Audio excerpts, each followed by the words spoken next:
Okay, so first of all, I would like to introduce Dr. Place Academy. Dr. Place Academy is an online platform where a highly professional team of medical experts will serve and help you to enhance your knowledge regarding medical stuff through visual learning.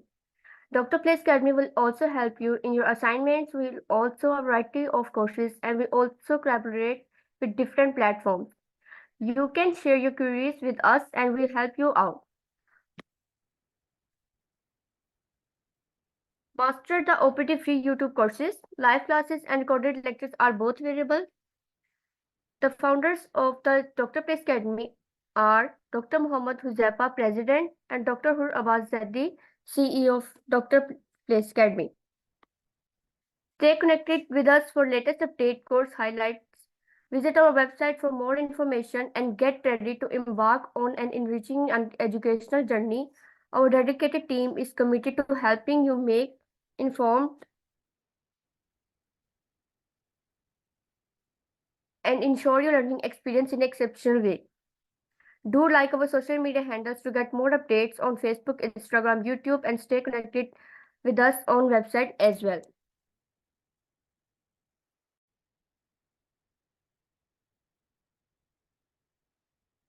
Dr. Fozia, who is our senior gynecologist, is our today's session trainer. Now I would like to Dr. Fozia to have her session.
Hello, Assalamu alaikum.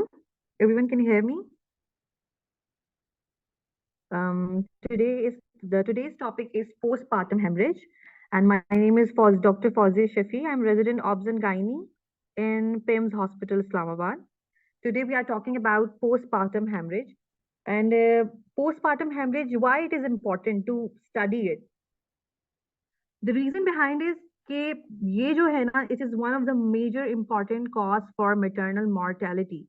It's still the number one leading cause for. First of all, we'll move towards the clinical definition, which is it is defined as a significant loss of blood after giving birth. It is the number one cause for maternal morbidity and mortality. Any bleeding from of the genital tract following the birth up to the end of the preperium, since the birth of the baby till the end of the preperium, that is 6 weeks, which can adversely affect the general health of the patient by rising, which is evidenced by rise in blood pulse rate, falling blood pressure, increase in hematocrit count, is called as postpartum hemorrhage. Like अगर हमारे किसी भी patient का pulse rate सबसे पहले high होता है जब भी वो पोस्टमार्टम हेमरेज में जाता है, एक मिनट इसको ऊपर करना, वेट फॉर अ व्हाइल. हाँ, सबसे पहले क्या होता है कि पल्स रेट जो है पेशेंट का हाई जाता है, ब्लड जो प्रेशर है वो फॉल करता है, हेमाटोक्रिट राइज करता है. दैट इज क्लिनिकल डेफिनेशन कि हम डिफाइन करेंगे कि कितना ब्लड लॉस हो जिसको हम पीपीएच कहेंगे. ठीक है, क्वांटिटेटिव डेफिनेशन हमारे पास आती है, blood loss greater than 500 ml following vaginal birth of the baby or greater than 1000 ml after cesarean section is called as PPH. ठीक है, समझ आ रही है सबको कि PPH क्या होता है? Wait for a while, there is some problem going on here.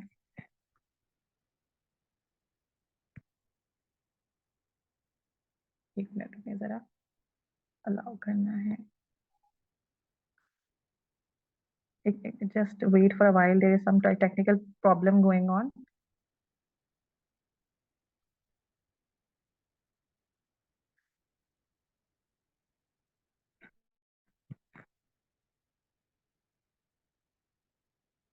यहाँ पे स्टॉप क्यों हो गया?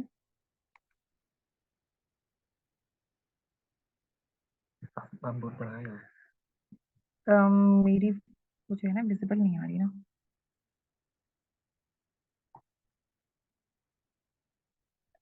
Can we start it again, because ये मेरी जो सामने जो है ना ये क्लियर नहीं हो रही है।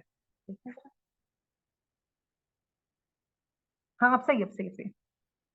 अच्छा, तो हम क्वांटिटेटिव डेफिनेशन पे आ गए थे कि ग्रेटर देन 500 ml का जो ब्लड लॉस होगा विजाइनल बर्थ डिलीवरी के बाद जो है, तो हम उसको कहेंगे कि पोस्टमार्टम हेमरेज है। ठीक है, और ग्रेटर देन अगर 1000 ml अगर हो जाएगा आफ्टर सिजेरियन डिलीवरी, तो हम इसको पोस्टमार्टम हेमरेज लेबल करेंगे। और मेजर ऑब्स्टेटिक हेमरेज क्या होता है? It is defined as a blood loss greater than 2500 ml requiring blood transfusion of greater than 5 RCC or the treatment of coagulopathy। Basically हमारे पास ये क्यों इश्यू क्यों इंपॉर्टेंट है कि पोस्टमार्टम हेमरेज में जब हेमरेज बहुत ज्यादा पेशेंट का बढ़ जाएगा, तो पेशेंट हाइपोवॉलेमिक शॉक में जाएगा। जब हाइपोवॉलेमिक शॉक में जाएगा, तो जो टिश्यूज की जो परफ्यूजन है वो आहिस्ता आहिस्ता कम होती जाएगी, लैक्टिक एसिडोसिस डेवलप करेगी पेशेंट, और अल्टीमेटली पेशेंट जो है ना मल्टी ऑर्गन फेलियर में जाएगा या डिटोरिएट करता जाएगा। तो that is why it is very important to prevent it and to treat it immediately, और आपको जो है ना इसको डायग्नोज भी आप टाइमली करें। This is really important. Now coming towards the types of PPH, we are have two types of PPH, primary PPH and secondary PPH।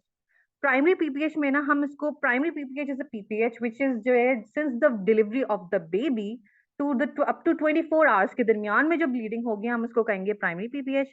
और after 24 hours of the delivery till 6 weeks postpartum जो bleeding अगर होती है वही हमारे criteria पे fall करती है ग्रेटर देन 500 ml, तो हम उसको कहेंगे secondary PPH.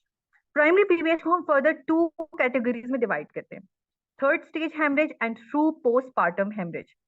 Third stage haemorrhage क्या होता है? Bleeding occurs before the expulsion of placenta।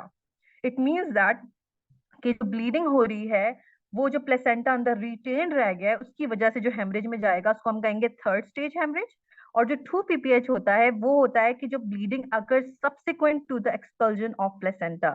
ठीक है, अगर किसी को हम दोबारा से रिवाइज कर लेते हैं कि हमारे पास जो फर्स्ट स्टेज होता है जिसके अंदर जो है फुल जब लेबर पेन स्टार्ट होती है till the dilatation of the cervix, हम उसको फर्स्ट स्टेज कहते हैं। सेकेंड स्टेज क्या होता है कि जब डायलिटेशन हो जाती है तो बेबी डिलीवर होता है, इसको हम सेकेंड स्टेज कहते हैं। और जब डिलीवरी ऑफ प्लेसेंटा होता है उसको हम थर्ड स्टेज कहते हैं। तो अगर जब बेबी का जब डिलीवर होने के बाद ब्लीडिंग हो रही है और प्लेसेंटा स्टिल अंदर है, हम उसको कहेंगे थर्ड स्टेज हेमरेज। और ट्रू पीबीएच होता है कि अगर हमारा प्लेसेंटा एक्सपल्जन हो चुकी है, उसके बावजूद प्लेसेंटा उसके बावजूद ब्लीडिंग कंटिन्यूड है, तो हम उसको कहेंगे true PPH which falls in primary PPH. ठीक है, और जो सेकेंडरी हमारे पास पीपीएच आ जाता है वो है 24 आवर्स से लेके प्यूपेरियम का टाइम तक, जो कि होता है 6 weeks.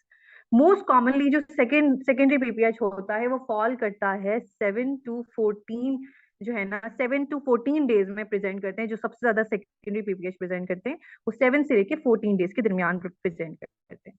Then we have the causes of causes for PPH कि पीपीएच होता क्यों है, what is the reason behind PPH. हर पेशेंट तो नहीं जाता पीपीएच में, तो जो जाते हैं patient what are the causes behind it. तो first of all we have 4 T's to remember it. The first जो पार्ट है दैट इज टोनिसिटी। टोनिसिटी जो है ना सबसे जो 90% ऑफ द पेशेंट जो पीपीएच के अंदर जाते हैं they have uterine atony. Uterine atony is the most common, that accounts for about 75 to 90% of the PPH।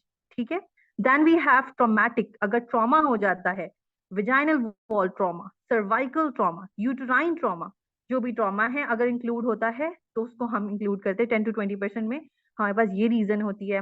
then we have retained tissues of related to PPH। अगर हमारे पास delivery के बाद membrane अंदर रह जाएं तो वो हमारे पास क्या करते हैं रिटेन प्रोडक्ट्स की वजह से पीपीएच करवा रहे होते हैं। ठीक है, and then the last come thrombin. Thrombin in order to remember कि this is related to coagulation, coagulopathy से रिलेटेड है। दैट इज अगर कोई पेशेंट को पहले से कोई भी ब्लीडिंग डिसऑर्डर चल रहा है, उसको जो है अगर उसके अंदर थ्रोम्बोसाइटोपिनिया है, प्लेटलेट्स की कमी है, अगर उसके जो क्लॉटिंग फैक्टर्स जो है वो इक्वल नहीं है, जैसे कि वॉन विली ब्रांड डिजीज और डिफरेंट डिजीजेस जिसके अंदर आपके पास क्लॉटिंग मैकेनिज्म अगर पहले से डिफेक्टेड है, तो patient tends to bleed like from anywhere else. जिस तरह ब्लीड कर सकता है वो जो है टेंड टू ब्लीड करता है थ्रू थ्रू जेनिटल ट्रैक्ट। अच्छा, तो अब आ जाते हैं risk factors for uterine atony.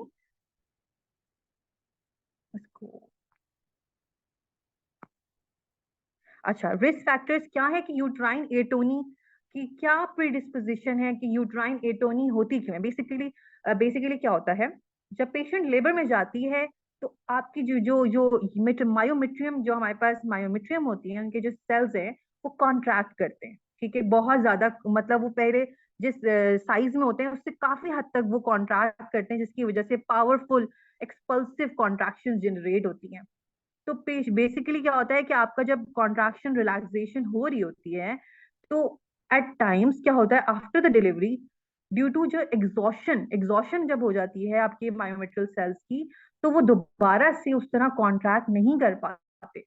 और जब वो नहीं कर पाते कॉन्ट्रैक्ट, तो जो प्लेसेंटल वेजल्स होती हैं, जो कि जहां से प्लेसेंटा रिमूव हुआ है, वो एक वूंड होता है, एक ओपन वूंड होता है। तो वो जो वेजल्स होती है वो कॉन्ट्रैक्ट नहीं कर पाती, और जिसकी वजह से ब्लीडिंग स्टार्ट हो जाती है और वो अनकंट्रोल्ड ब्लीडिंग होती है। अच्छा, आप तो यूट्राइन एटोनी की प्रीडिस्पोजिशन क्या है, कि कब कब चांसेस ज्यादा हैं कि पेशेंट यूट्राइन एटोनी में जाएगी। वो सारी कॉजेज जिसके अंदर आपकी ओवर डिस्टेंशन हो जाएगी यूट्रस की, यूट्रस की जिसमें ओवर डिस्टेंडेड होगा, तो जो मसल्स हैं उनको दोबारा से कॉन्ट्रैक्ट करने में डिफिकल्टी होगी। आफ्टर आप सोचें, जब बेबी होता है यूट्रस के अंदर तो वो कितने बड़े साइज का होता है, और जब उसने कॉन्ट्रैक्ट होना होता है उसने फिस्ट के बराबर होना होता है। तो एक बड़ा टास्क होता है कि यूट्रस को इतना कॉन्ट्रैक्ट होना है कि दोबारा से वो फिस्ट के साइज तक पहुंच जाएगा। वो कहाँ 38 सेंटीमीटर 40 सेंटीमीटर तक होता है जब बेबी इनसाइड होता है, उसने वापस से दोबारा से नॉर्मल साइज में आना है। ठीक है, तो जब ओवर डिस्टेंशन होगी, उनकी कॉजेज क्या है, मैक्रोसोमिया, अगर बिग बिग बेबीज हैं तो यूट्राइन वॉल ओवर डिस्टेंडेड है तो यूट्राइन एटोनी में जाएगी, दोबारा से कॉन्टैक्ट नहीं करेगी। प्रोलॉन्ग लेबर है, ऑक्सीटोसिन इन्फ्यूजन, जो हम ऑगमेंटेशन के लिए हम ऑक्सीटोसिन इन्फ्यूजन देते हैं आर्टिफिशियली, हम कॉन्ट्रैक्शन को मजीद बढ़ाते हैं, तो जब वो कॉन्ट्रैक्ट करते हैं बहुत ज्यादा तो वो एग्जॉस्ट हो जाते हैं। एट टाइम्स जब वो एग्जॉस्ट हो जाते हैं तो उसके बाद दोबारा से वो कॉन्ट्रैक्ट नहीं कर पाते।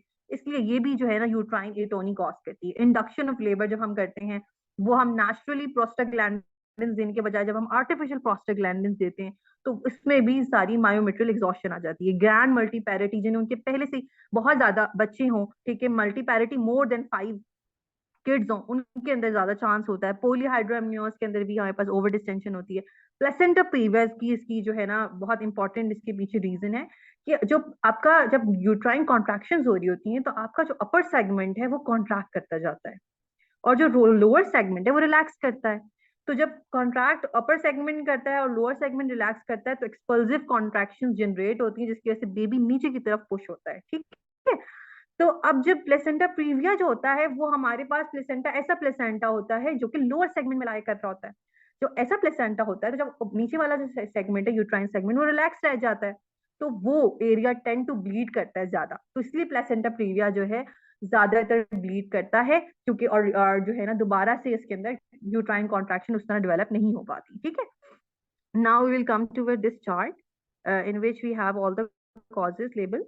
तो इधर सबसे पहले बताया उन्होंने टोन के बारे में, abnormality of the uterine contraction अगर ना हो, जैसे हमने भी जिक्र किया, ओवर डिस्टेंशन हो जाए यूट्रस का, यूट्राइन मसल एग्जॉशन हो जाए जिसको हम यूट्राइन एटोनी कहते हैं, इंट्रा एमनियोटिक इन्फेक्शन हो जाए, उसके अंदर भी हमारे पास कॉन्ट्रैक्शन, क्योंकि जो है वो इन्फेक्टेड हो जाता है टिश्यू, तो वो उस तरह कॉन्ट्रैक्ट नहीं कर पाता। Functional anatomical distortion of uterus, अगर कोई और यूट्राइन एनॉमली हो उसके अंदर भी, अगर जैसे कि यूट्राइन यूट्रस डायडल्फिस हो, सेप्टम हो, कंजेनिटल एनॉमलीज हो, उसके अंदर भी प्रॉपरली जो है कॉन्ट्रैक्ट नहीं कर पाता है। और जो टिश्यूज की बात बताइए कि अगर हमारे पास टिश्यूज रह जाए, अंदर टिश्यू के अंदर है रिटेन प्रोडक्ट्स, अगर टिश्यूज हमारा जो फॉर एग्जांपल प्लेसेंटा रिमूव हो गया लेकिन उसकी मेम्ब्रेन स्टिल इनसाइड है, ठीक है, तो जो प्लेसेंटा होता है ना, जहां वो प्लेसेंटा, आपको मालूम है कि जो यूट्रस की जब प्लेसेंटा डेवलप होता है तो वो बहुत ज्यादा वेस्कुलैरिटी इसकी बहुत ज्यादा बढ़ जाती है। नॉर्मली किडनीज की परफ्यूजन सबसे ज्यादा होती है। ठीक है, लेकिन जो है जब प्लेसेंटा जब बनना शुरू होता है ग्रेविड यूट्रस के अंदर, सारा ब्लड सप्लाई जो है ना वो टूवर्ड्स द यूट्रस हो जाता है, तो वो एक ओपन वूंड की तरह एक्ट करता है जब हम प्लेसेंटा रिमूव कर देते हैं। ठीक है, इसीलिए इसकी जो ब्लीडिंग होती है वो भी बहुत सिवियर होती है, और वो इतनी लाइफ थ्रेटनिंग हाइपोवोलेमिक शॉक कर सकती है पेशेंट के अंदर। अगर अब नॉर्मल प्लेसेंटा है, अगर हम कहें कि सबसेक्चुरेट लोब, वो सबसेंचुरेट लोब क्या होता है, एक नॉर्मल प्लेसेंटा आपके पास मौजूद है, उसके अलावा कोई एक और लोब मौजूद है, और आपने मेजर प्लेसेंटा को रिमूव कर दिया है, लेकिन वो लोब वहीं मौजूद मौजूद रह गया है, तो उस केस में भी वो अंदर रहेगा, तो वो ब्लीड करेगा, और तब तक ब्लीड करेगा जब तक आप उसको इवैक्यूएट नहीं कर लेंगे। प्लेसेंटा प्रीविया जो हमने डिस्कस किया कि प्लेसेंटा प्रीविया के अंदर भी वो चांसेस होते हैं कि लोअर सेगमेंट में होता है, इसके लिए वो ज्यादा ब्लीड करता है, जैसे हमने पहले बताया। और अगर ब्लड क्लॉट्स अगर रह जाए उसके अंदर, तो तब भी वो ब्लीड करता रहेगा। देन ट्रॉमा, ट्रॉमा क्या होता है कि सी फॉर एग्जांपल सर्विक्स, विजाइना और पेरिनियम लेसरेशन हो जाए। अगर हम नॉर्मल विजाइनल डिलीवरी की बात करें, तो ट्रॉमा अगर अगर मैक्रोसोमिक बेबी है, ठीक है, प्राइमी ग्रेविडा थी, प्राइमी ग्रेविडा जो होते हैं, जो फर्स्ट टाइम बेबी को प्रोड्यूस कर रही होती है, डिलीवर कर रही होती है, उनके अंदर पेरिनियम बहुत ज्यादा क्या कहते हैं फेवरेबल नहीं होता है, ठीक है, पेरिनियल रेजिस्टेंस होती है, बेबी डिलीवर करना डिफिकल्ट होता है फर्स्ट टाइम बेबी में।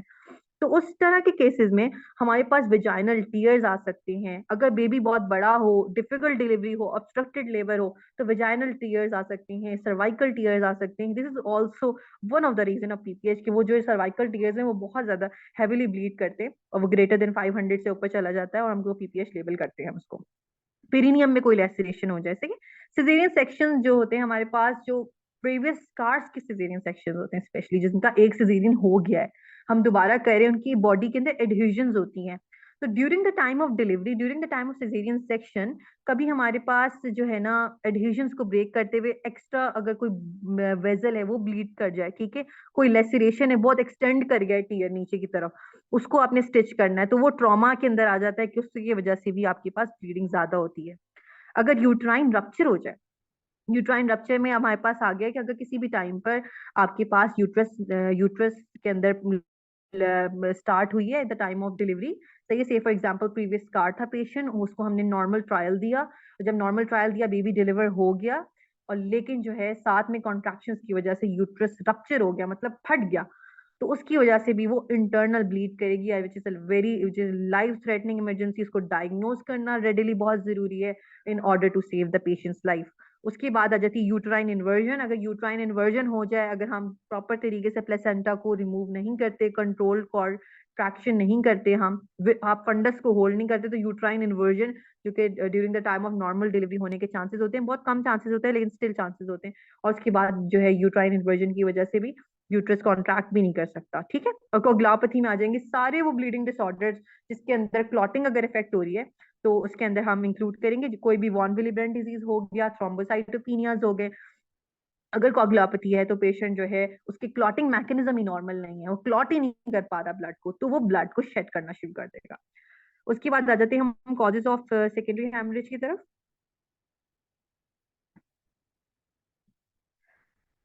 अच्छा, कॉजेज फॉर सेकेंडरी हेमरेज क्या होती हैं कि सेकेंडरी हेमरेज हमने क्या कहा था कि सेकेंडरी हेमरेज होता है जब after the 24 hours of delivery से लेके up to puerperium, that is 6 weeks postpartum तक, अगर पेशेंट ब्लीड करे ग्रेटर देन 500 ml, तो हम उसको कहते हैं कि वो सेकेंडरी पीपीएच, हम उसको लेबल करते हैं, ठीक है।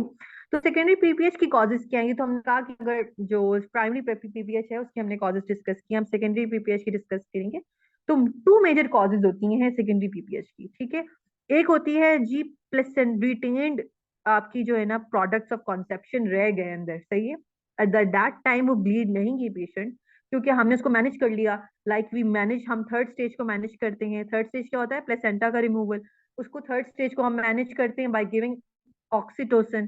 जब हम ऑक्सीटोसिन देते हैं तो जो है पीपीएच से उस टाइम पे जो है ना पेशेंट बच भी जाता है और जो है ना कॉन्ट्रैक्ट कर जाता है, जिसकी वजह से पेशेंट एट दैट टाइम बहुत सिग्निफिकेंटली ब्लीड नहीं करती, लेकिन उसके अंदर वो प्रोडक्ट्स ऑफ कॉन्सेप्शन अगर रह जाएं तो बाद में पेशेंट ब्लीड कर सकती है, और दूसरा जो है वो सिवियरली ब्लीड कर सकती है।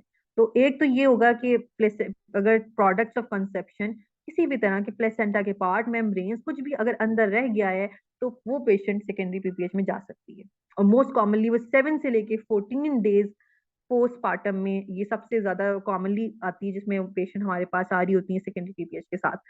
उसके बाद क्या होती है सेकेंड रीजन, अगर पेशेंट एंडोमेट्राइटिस में चली जाए, फॉर एग्जांपल उसके अंदर बहुत ज्यादा इन्फेक्शन डेवलप हो जाए, यूट्रस का इन्फेक्शन हो जाए, अगर हमने ऑब्वियसली जब डिलीवरी होती है हमने पेशेंट्स को एडवाइस करना होता है कि पोस्ट डिलीवरी उन्होंने जो है ना एंटीबायोटिक्स का इस्तेमाल करना है, अगर वो प्रॉपरली ना करें तो इतनी इंस्ट्रूमेंटल अगर डिलीवरी है, कोई भी आपने ऑब्वियसली वेजाइनल एग्जामिनेशंस कर रहे होते हैं, तो इन्फेक्शन जो है ना ट्रांसमिट हो सकता है और एंडोमेट्राइटिस कर सकता है। This is also one of the reason of secondary haemorrhage, और वो पेशेंट भी ब्लीड कर सकती है। हमने इसको आइडेंटिफाई करना होता है अल्ट्रासाउंड के थ्रू कि अंदर आरपीओसीज हैं या नहीं है। ठीक है, अगर आरपीओसीज होते हैं तो फिर हमने उसको वैक्यूएट करना होता है। विड्रॉल, अच्छा उन्होंने और भी कॉजेज बताई हैं, लेकिन टू मेन जो मैंने आपको बताई है, these are the most common causes.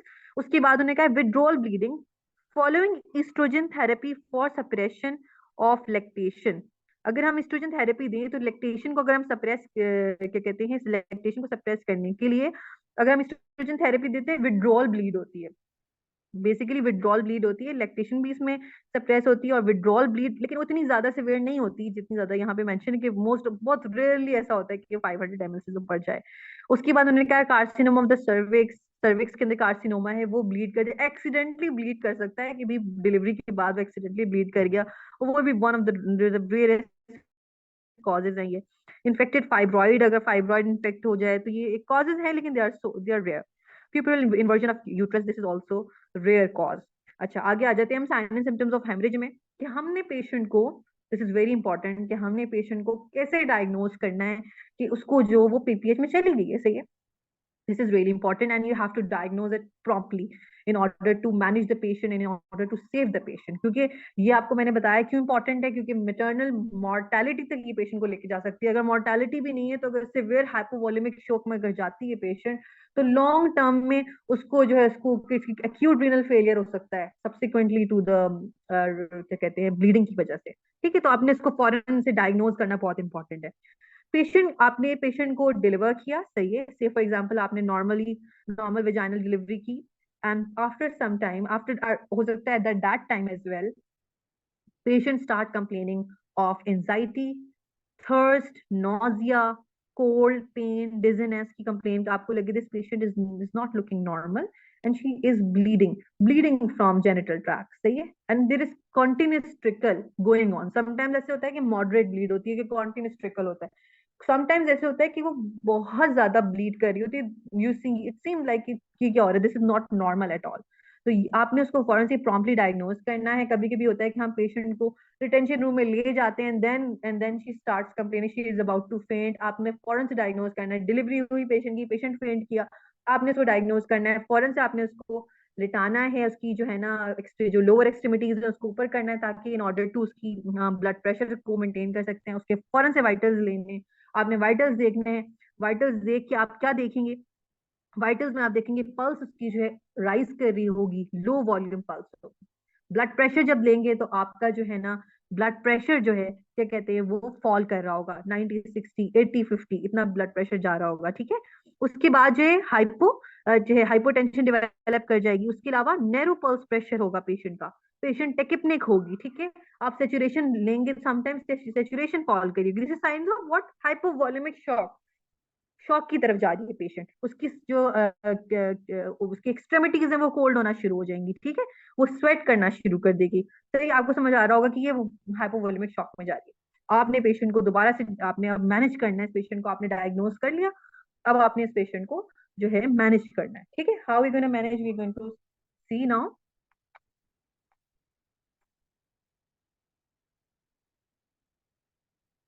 हमने अभी इसमें डिफरेंट बताया है मैनेजमेंट, डिफरेंट हमने स्टार्ट किया है प्राइमरी पीपीएच में, जिसमें थर्ड स्टेज हेमरेज से रिलेट किया है। कि मैनेजमेंट प्रोटोकॉल उसका क्या है, कि आपने क्या करना है, पैल्पेट करना है फंडस को, उसका मसाज करना है। थर्ड स्टेज क्या था, थर्ड स्टेज हेमरेज क्या था, थर्ड स्टेज हेमरेज था कि अगर जब डिलीवरी हो जाएगी बेबी की, सेकेंड स्टेज जिसे हम कहते हैं, तो उसके बाद थर्ड स्टेज प्लेसेंटा जो है वो रिमूव नहीं हुआ, रिटेन रह गया, इट्स नॉट डिलीवरिंग।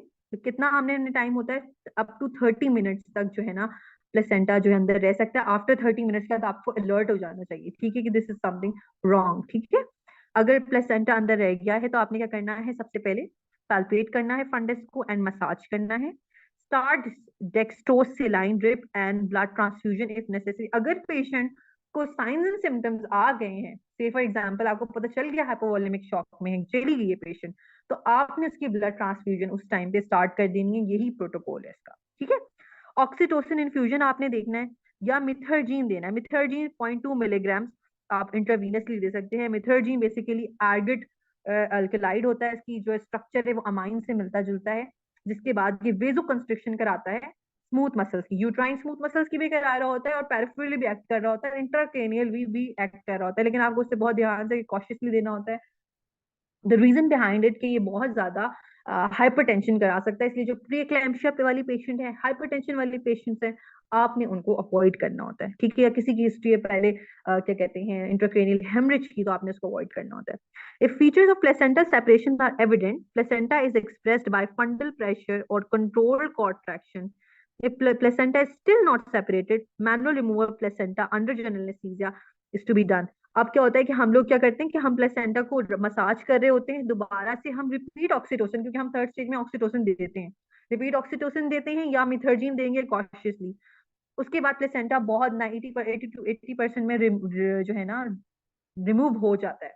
लेकिन अगर वो रिमूव नहीं होता, उस केस के अंदर हम इसको मैनुअली रिमूव करते हैं, मतलब अपना पूरा हैंड लेके जाते हैं यूट्रस के अंदर और रिमूव करते हैं, लेकिन आपने अंडर जनरल एनेस्थीसिया करना होता है।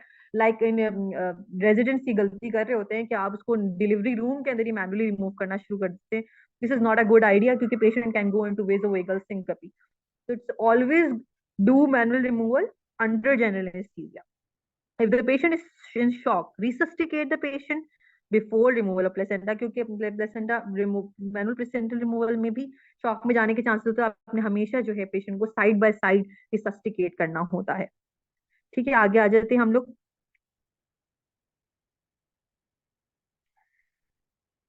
Management of third stage of labour में इन्होंने कहा है कंट्रोल करें फंडस को, मसाज करना है, हार्ड करना है ये फंडस को, इंजेक्शन में मिथर्जीन देना है 0.2 मिलीग्राम्स आईवी।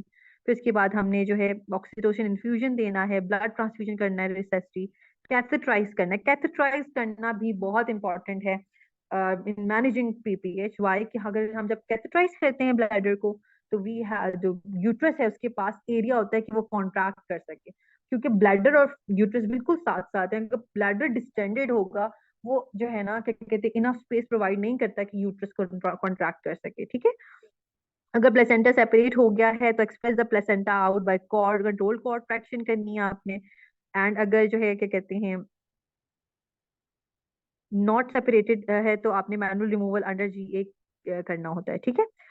ट्रू पीपीएच क्या होता है? हम ट्रू पीपीएच हमने कहा था आफ्टर द, हम क्वेश्चंस को ना एंड में एंटरटेन करेंगे बेटे, एंड में एंटरटेन करते हैं, तो अभी थोड़ा सा डिस्टर्बेंस होगी, एंड में आपके क्वेश्चंस लेंगे और फिर मैं आपको जो है ना साथ साथ बताऊंगी, ठीक है। अच्छा, ट्रू पीपीएच के मैनेजमेंट में जो है ना मेडिकल मैनेजमेंट भी है, सर्जिकल मैनेजमेंट। ट्रू पीपीएच क्या होता है? ट्रू पीपीएच इज के आपके जो after the removal of placenta patient starts to bleed more than 500 ml और जो है within 24 hours of delivery is called as true PPH, ठीक है। इसमें हम मेडिकली मैनेज करते हैं। अगर रिफ्रैक्टरी मैनेज पीपीएच हो जाए, मतलब जो मेडिकल मैनेजमेंट से नहीं ठीक हो, तो हमें सर्जिकल ऑप्शंस की तरफ जाना पड़ता है, ठीक है। तो अगर आपने जैसे अब ये इसकी एक प्रॉपर फ्लो चार्ट है कि आपने करना क्या है। अगर पेशेंट आप देखते हैं तो सबसे पहले आपने इसका एक इन्होंने बनाया हुआ निमोनिक, सबसे पहले एज है इसके अंदर, हेल्प आस्क फॉर हेल्प, ठीक है। आपने सबसे पहले करना है कॉल फॉर हेल्प। अगर आप डिलीवर करा रही थी बेबी, अगर आप टर्शरी केयर में, दिस इज वेरी इंपॉर्टेंट, अगर आप टर्शरी केयर में तो आपने अपनी टीम को बुला लेना है, ठीक है। सारी टीम को बुलाना शुरू कर देना। आप जिस भी रेजिडेंट है, आप फर्स्ट या सेकंड रेजिडेंट, आप फौरन से सारी टीम को इन्वॉल्व करेंगे जी। कॉल सीनियर्स, कॉल एनेस्थेटिस्ट, ठीक है। ईच एंड अपने अपनी टीम को इन्वॉल्व करना है, अपने नर्सिंग स्टाफ को अपने साथ लेना है, ठीक है। आपके पास पूरी टीम होनी चाहिए, ठीक है। अगर आप एक छोटे सेटअप में हैं, से फॉर एग्जांपल आप अगर क्लिनिक में, आप अपने प्राइवेट क्लिनिक में डिलीवरी करा रहे हैं, तो आपने साथ अपने पेशेंट को मोबाइल करने के लिए सारी चीजों को कर लेना है कि आपने पेशेंट को ट्रांसफर करना पड़ सकता है। अगर आपके साथ, अगर आप मेडिकली मैनेजमेंट कर रहे हैं और वो ठीक नहीं हो पा रही पेशेंट को, पेशेंट के अटेंडेंस को काउंसिल करना है कि पेशेंट को यहाँ से लेके हमने बड़े सेटअप में लेके जाना पड़ेगा, अदरवाइज पेशेंट हमारे हाथों से जा सकता है, ठीक है। तो अगर आप टर्शियरी केयर में हैं तो आप हेल्प को बुलाएंगे, और अगर आप छोटे सेटअप के अंदर हैं तो आप पेशेंट को बड़े सेटअप की तरफ मूव कराने के लिए जल्द अज जल्द कोशिश करेंगे, ठीक है। असेस करना है आपने वाइटल्स, ब्लड लॉस, रिसस्टिकेट। सबसे पहले आपने ब्लड लॉस को आइडेंटिफाई करना है कि ये जो ब्लड लॉस है ये पीपीएच की फाइट कैटेगरी में फॉल कर रहा है कि नहीं कर रहा, ठीक है। उसके लिए कि आपने, आपकी ऑब्वियसली आप जो है जब आप एक्सपर्ट हो जाते हैं, आपको समझ आ जाता है कि ये ब्लीडिंग कितनी हद कि, लेकिन अगर आप उसको क्वांटिफाई करें तो आपका जो है ना जो है आप उसको अगर क्लॉट्स की फॉर्म में ले लें कि एक फिस्ट के बराबर अगर है, अगर फिस्ट के बराबर भी क्लॉट अगर उसने पास कर लिया that is equal to 500 ml, तो आपने ब्लड लॉस को एस्टिमेट करना होता है कि ये 500 से ज्यादा है दैट, और या तो ये नॉर्मल से, या तो नॉर्मल से ज्यादा है, ठीक है। आपने इसको आइडेंटिफाई किया, आपने इसके वाइटल्स लिए, आपने नोट किया कि उसकी जो पल्स है राइज कर रही है, लो वॉल्यूम है, ठीक है, ब्लड प्रेशर उसका फॉल कर रहा है, पेशेंट फेंट हो रही है, कोल्ड क्लैमी है, आपने फौरन से डबल आईवी कर देंगे पेशेंट, ठीक है, डबल आईवी करेंगे, ताकि जैसे ही पेशेंट हाइपोवोलीमिया में जाती है उसकी आईवी एक्सेस जो है लेना मुश्किल हो जाता है, तो आप प्रॉम्प्टली उसकी आईवी जो है ना कैनुलेशन करवाएंगे, 2 आईवी कैनुलर्स होने चाहिए, सैंपल्स विड्रॉ करेंगे। सैंपल्स क्यों विड्रॉ करेंगे?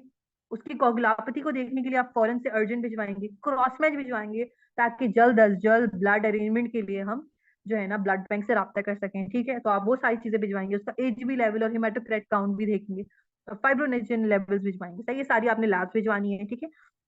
Ensure the availability of the blood, आपने ब्लड बैंक में कौन कॉन्टैक्ट करना है, उनको इन्वॉल्व करना है, पेशेंट के अटेंडेंट्स को काउंसिल करना है, bring blood as soon as possible, ठीक है। उसके बाद थर्ड क्या सीन आ गया, हमने थर्ड क्या चीज आ गई है, मसाज करना है यूट्रस को। आपने स्टार्ट कर देना है यूट्रस का मसाज, और साथ साथ देखना है कि यूट्राइन एटोनी तो नहीं है पेशेंट को। पेशेंट को most of the time 90% cases में यूट्राइन एटोनी होती है, तो आपने जो है क्या कहते हैं देखना है कि यूट्रस जो है ना बॉगी तो नहीं हो गया, सॉफ्ट तो नहीं हो गया इजीली। यूट्रस जब हार्ड होता है वो पैल्पेट कर सकते हैं हम उसको, वो पूरा एक हार्ड मैच की तरह बन जाते हैं। अगर वो उस तरह स्टेट में नहीं है, और उसका जो है ना फंडस का जो फंडल हाइट है वो भी ज्यादा है, और आप उसके अंदर फिंगर्स, आप नॉर्मली इसकी मिसाल ये ली जाती है कि अगर आपके पास एक फुटबॉल है, फुटबॉल है, उसके अंदर आपने, अगर वो फुली अगर उसके अंदर हवा भरी हुई है तो आप उसके अंदर अपनी उंगली पिंच नहीं कर सकते। तो यूट्रस भी ऐसा होता है, जब वो कॉन्ट्रैक्ट करता है ना तो उसमें आप उंगली पिंच नहीं कर सकते। अगर आप उसमें उंगली पिंच कर सकते हैं, उसको पकड़ के आप उसकी शेप मोल्ड कर सकते हैं, इसका मतलब वो फुली कॉन्ट्रैक्टेड नहीं है, सही है। तो आपने इसका मसाज शुरू कर देना है, हाँ, और यूट्रोटोनिक स्टार्ट कर देना है पेशेंट को, ठीक है। यूट्रोटोनिक से स्टार्ट कर देंगे, और बाकी जितने भी आप डिफरेंट डिफरेंट आ जाते हैं, इसमें सिंटोसिनॉन आ जाता है, ऑर्गन डेरिवेटिव्स जिस तरह के मेथर्जीन आ जाता है, कार्बोप्रोस्ट जिसके अंदर प्रोस्टाग्लैंडिन एनालॉग, ये 3 चीजें हम जो है नॉर्मली यूट्रोटोनिक्स के तौर पे दे रहे होते हैं, ठीक है। अगर पेशेंट इन मैनेजमेंट को से नहीं सेटिस मतलब इस पेशेंट की इसके बावजूद ब्लीडिंग जो है नहीं रुकती, तो हम सर्जिकल मैनेजमेंट की तरफ जाते हैं, पेशेंट को शिफ्ट करते हैं ओटी में, उसको एक्सप्लोर करते हैं कि आइदर उसके कोई टीयर्स तो नहीं है, vaginal tears, cervical tears, uterine tears तो नहीं है, उसको के लिए हम देखते हैं। देन अप्लाई हम कंप्रेशन स्यूचर्स, एक और मेथड है जो कि आगे हम जाके एक्सप्लेन करेंगे डिटेल में।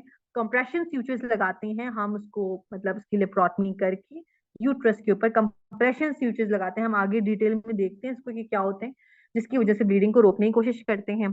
पेल्विक डिवेस्कुलराइजेशन होती है, स्टेप वाइज पेल्विक डिवेस्कुलराइजेशन के अंदर हम क्या करते हैं, इंटरनल इलियक लाइगेशन करते हैं, पेशेंट की यूट्राइन आर्टरी लाइगेशन करते हैं। और इंटरवेंशनल रेडियोलॉजी में हम रेडियोलॉजी के थ्रू हम डिफरेंट जो है कॉन्ट्रास्ट यूज करते हैं, जो कि जो है वेजल्स को स्पेसिफिक जगह पे जाके कोगुलेट करती है, जिसकी वजह से ब्लीडिंग रुक जाती है, या फिर सप्लाई यूट्रस का कम खत्म हो जाता है। फिर आ जाती है हमारे पास, अगर सब चीजें हम कर लें लेकिन फिर भी ब्लीड करता जाए, और कभी बहुत दफा ऐसे पीपीएच हमें देखने को मिलते हैं जब कुछ भी कर लें तो वो पीपीएच कंट्रोल नहीं होता, एट दैट केस सब टोटल हिस्टेक्टमी करनी पड़ जाती है, और हमें ये डिसीजन जल्दी लेना होता है कि मतलब अदरवाइज पेशेंट इतना ब्लीड कर जाती है कि पेशेंट जो है ना रिवाइव करना उसको डिफिकल्ट होता है, उसको दोबारा से वो काफी हद तक डिटोरिएट कर जाती है।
अच्छा, एक बच्ची ने पूछा हुआ है कि मैम ये नॉर्मल डिलीवरी में होता है या फिर सिजेरियन सेक्शन में भी?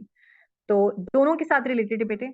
हमने अभी इससे पहले डेफिनेशन पढ़ी थी कि अगर 500 ml से ज्यादा ब्लड लॉस हो जाए विजाइनल डिलीवरी में तो हम उसको पीपीएच लेबल करते हैं।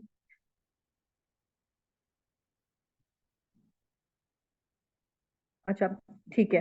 अगर विजाइनल डिलीवरी में मोर देन 500 ml हो तब हम उसको लेबल करते हैं, और 1000 ml अगर सिजेरियन सेक्शन में भी हो, क्योंकि सिजेरियन में यूजुअली ज्यादा ब्लीडिंग हो रही होती है, 500 ml तक नॉर्मली हो रही होती है, तो उसके अंदर अगर 1000 ml तक चले जाए तो हम उसको जो है ना केयर लेबल कर रहे होते हैं। ठीक है। Now we will come towards, दोबारा से इन्हीं सारी चीजों को एक्सप्लेन किया गया है। एच से हेल्प आ जाती है। हमने हेल्प, क्योंकि हम अकेले मैनेज नहीं कर सकते, we will involve our senior help. आप किसी भी जगह पर हैं, अगर आप छोटे क्लिनिक में हैं, आप सीनियर ऑब्स्टेट्रिशियन आपके पास ऑन कॉल है, तो आप सीनियर ऑब्स्टेट्रिशियन को इन्वॉल्व करेंगे। अगर आपके पास इतना ब्लड बैंक की अवेलेबिलिटी नहीं है, आप मैनेज नहीं कर सकते, तो आप पेशेंट को फौरन से फौरन रेफर करेंगे। उसके बाद असेस करेंगे पेशेंट को, वाइटल्स ब्लड लॉस देखेंगे, उसको रिससिटेट करेंगे। वाइटल्स जिस तरह कि अभी मैंने बताया कि pulse, blood pressure, temperature, respiration. Patient का जो पल्स है वो ज्यादा होगा, 100 से ऊपर, 110 से ऊपर। बीपी फॉल करेगा 90/50 से नीचे, 80/50 से नीचे। टेम्परेचर पेशेंट का आइदर वो हाइपोथर्मिया में, मोस्ट कॉमनली हाइपोथर्मिया में जा रही होती है पेशेंट, और हाइपरथर्मिया में भी जा सकती हैं। रेस्पिरेटरी रेट ज्यादा हो जाएगा, ग्रेटर देन 30 हो जाएगा। ऑक्सीजन ऑक्सीजन सैचुरेशन फॉल करने लग जाएगी। बेसिकली ये साइंस शॉक की होते हैं, तो आपने शॉक के लिए देखना होता है पेशेंट को।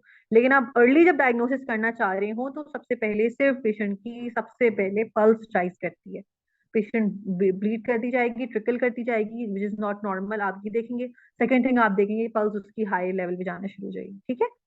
Put the patient on multi parameter monitor पे आपने रखना है।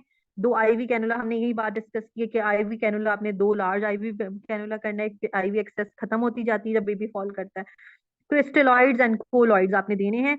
May be given till the blood is available, blood के लिए आपने भिजवा देना है। अगर ब्लड अवेलेबल नहीं है, आपने ओ नेगेटिव ब्लड भी लगा सकती हैं, तो आप ओ नेगेटिव ब्लड जो है ना मंगवाएंगे।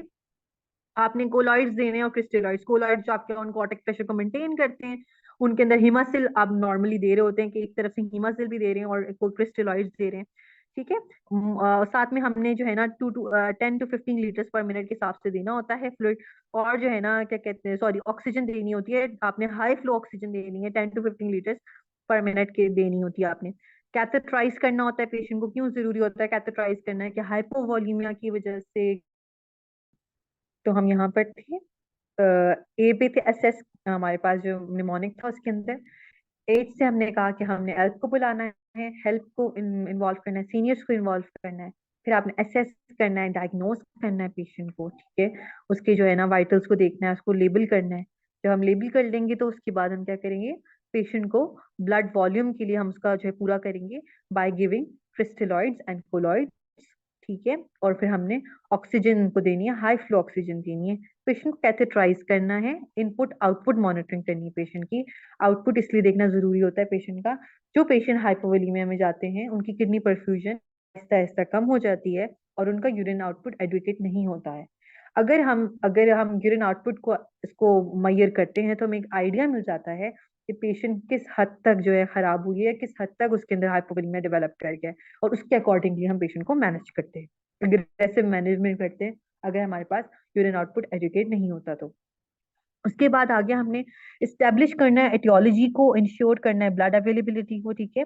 हमने देखना है कि उसकी कॉज क्या है। कॉज या तो उसकी यूट्राइन एटोनी है, उसको डायग्नोस करना है। कैसे डायग्नोस करेंगे? हम पैल्पेट करेंगे यूट्रस को, और यूट्रस बॉगी है, रिलैक्स है, कॉन्ट्रैक्टेड, हार्ड मैस फॉर्म नहीं किया उसने, तो वो एटोनिक है, तो हम एटोनिक को ट्रीट करेंगे। ठीक है। अगर लोकल एग्जामिनेशन पे अगर हमें पता लगे ट्रॉमा है, वेजाइनल टीयर्स हैं, तो टीयर्स को हम स्टिच कर देंगे। अगर हमें लगता है कि टोन बिल्कुल ठीक है, फिर हमने एग्जामिन किया पेशेंट को, वेजाइनल टीयर्स को देखा, सर्वाइकल टीयर्स को देखा। अगर वो टीयर्स है तो हम टीयर्स को जो है फिर स्टिच करेंगे। Examination of the placenta and membranes to exclude retained bits. अगर हमारे पास प्लेसेंटा रिमूव हो गया है तो हम देखेंगे पेशेंट का जो प्लेसेंटा है वो कंप्लीटली रिमूव हुआ है या बिट्स में रिमूव हुआ है। अगर वो बिट्स में रिमूव हुआ है तो चांसेस है कि प्लेसेंटा इनसाइड है, तो हम उसको इवैक्यूएट करेंगे यूट्रस को। इन्वेस्टिगेशन में हम भिजवाएंगे कंप्लीट सीपी, भिजवाएंगे कोagulation प्रोफाइल, भिजवाएंगे इलेक्ट्रोलाइट, भिजवाएंगे ब्लड ग्रुपिंग करवाएंगे। ठीक है। ब्लड सीपी में हमने देखना क्या है, हम देखेंगे उसका एज भी वैसे नॉर्मली फॉरन से फॉल नहीं करता, हमें फॉल्स रीडिंग देता है, हेमाटोक्रिट राइज कर जाता है, ठीक है। उसके बाद प्लेटलेट्स देखने हैं हमने, प्लेटलेट्स कोई कम तो नहीं है, थ्रोम्बोसाइटोपिनिया तो नहीं है पेशेंट को जिसकी वजह से ब्लीड कर रही है। कोगुलेशन प्रोफाइल देखेंगे, उसका ईपीटीटी और पीटी लेवल देखेंगे कि वो नॉर्मल है कि नहीं है नॉर्मल। अगर कोगुलेशन प्रोफाइल खराब है, ईपीटीटी उसका डिरेंज है, तो उस केस में हम फिर उसको अकॉर्डिंगली इसको जो है ट्रीट करेंगे, ठीक है। इलेक्ट्रोलाइट्स देखेंगे हम, और ब्लड ग्रुपिंग के लिए भिजवाएंगे ताकि हम ब्लड अरेंज करवा सकें, ठीक है। देन आपके पास एम आ जाता है मसाज। हम यूट्राइन मसाज करेंगे, शुड बी डन टू, अब ये हम स्पेसिफिक ट्रीटमेंट है कि हम क्या क्या ट्रीट करें। जब यूट्राइन एटोनी हो गई है, तो यूट्राइन एटोनी जब यूट्रस रिलैक्स ही रह गया है, कॉन्ट्रैक्ट नहीं कर रहा, प्लेसेंटल वेजल्स के अंदर से वो ब्लीड किए जा रही हैं, उस केस में हमने मैनुअल मसाज शुरू कर देना है पेशेंट का। हमारी मैनुअल मसाज करने से क्या होता है, यूट्रस जो है मैकेनिकली जो है ना उसमें जो है कॉन्ट्रैक्शन डेवलप करना शुरू हो जाती है, यूट्रस कॉन्ट्रैक्ट कर जाता है, it is one of the best way कि हम उसको यूट्रस को फौरी तौर पर कॉन्ट्रैक्ट कर सकें। अगर उस तरह भी वो कॉन्ट्रैक्ट नहीं करता, ये सब चीजें साइड बाय साइड चलती हैं, not in a step wise manner.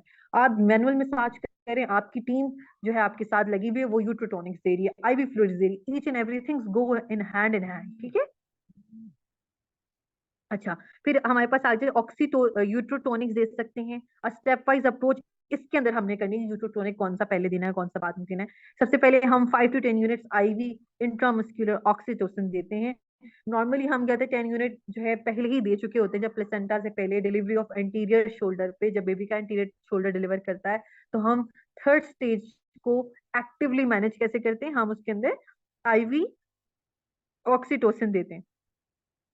अच्छा, एक 25 सवाल आपसे, बेटा आपका जो सवाल है मैंने पढ़ लिया, मैं एंड में आपको एंटरटेन करती हूँ, एंड में बताती हूँ आपका, ठीक है। उसके बाद 5 to 10 यूनिट्स आपने ऑक्सीटोसिन को रिपीट करना है, ठीक है, दोबारा से आप रिपीट करेंगे ताकि हम दोबारा से यूट्रस को यूट्रोटोनिक्स दे रहे हैं हम, ताकि वो कॉन्ट्रैक्ट कर सके, ठीक है।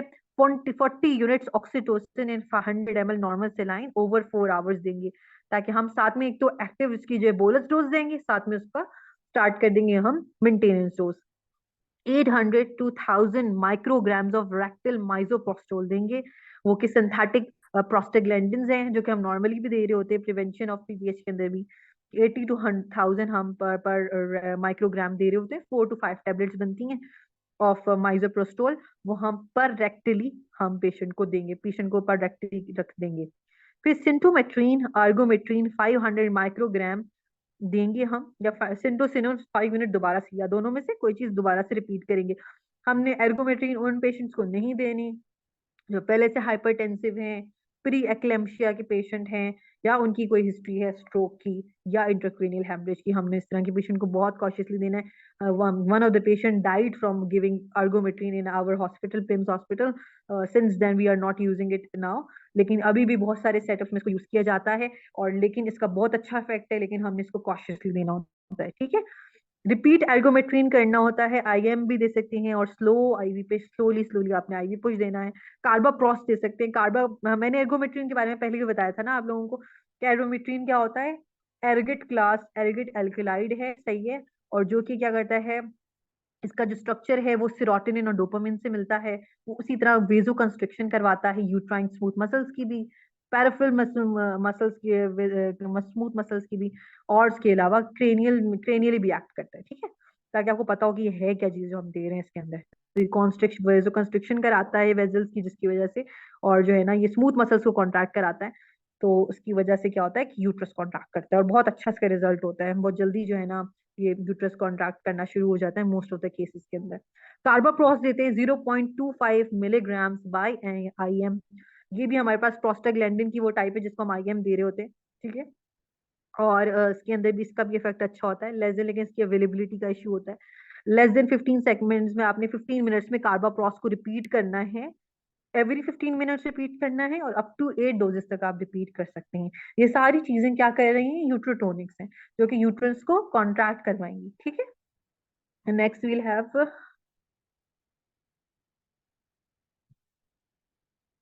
अच्छा अब ये तो हमारे पास केस हो गया, ये एटोनी को ट्रीट कर लिया, ठीक है, एटोनी को आपने देख लिया। अब यहाँ पे कुछ चीजें मेंशन नहीं हुआ, मैं आपको वर्बली बताती हूँ।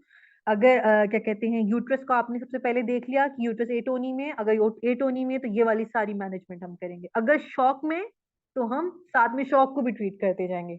आईवी फ्लूइड्स देंगे, ब्लड लगाएंगे, उसको एफएफपीज लगाएंगे, ये सारी चीज हम साइड बाय साइड मैनेज करेंगे, ब्लड को अरेंज कराएंगे और कॉस्ट को भी साथ साथ ट्रीट करेंगे।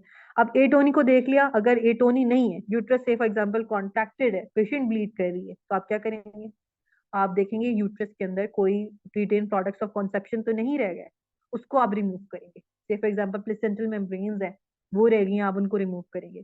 ठीक है, अगर वो भी नहीं है, प्लेसेंटा में कोई टिश्यू नहीं है, फिर आप क्या करेंगे? एक्सप्लोर करेंगे पेशेंट को, विजाइनल टीयर्स देखेंगे, उसके सर्वाइकल टीयर्स देखेंगे।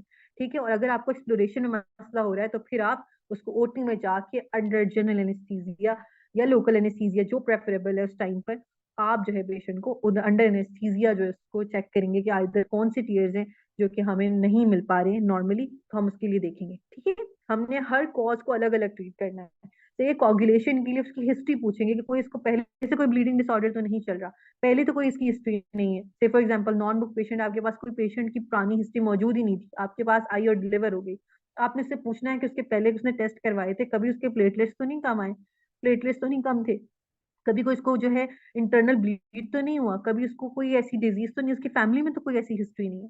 तो आपने वो सारी कोगुलोपैथी को रूल आउट करना है। ठीक, उसके बाद जब सभी चीजों को रूल आउट कर लेंगे लेकिन पेशेंट स्टिल ब्लीडिंग, आप उसको ओटी में लेके जाएंगे। ठीक है, और मोस्ट ऑफ द पेशेंट जो एटोनिंग के साथ होते हैं वो रिफ्रैक्टरी पीएच में जा रहे होते हैं और आपको उनकी सर्जिकल मैनेजमेंट भी करनी होती है।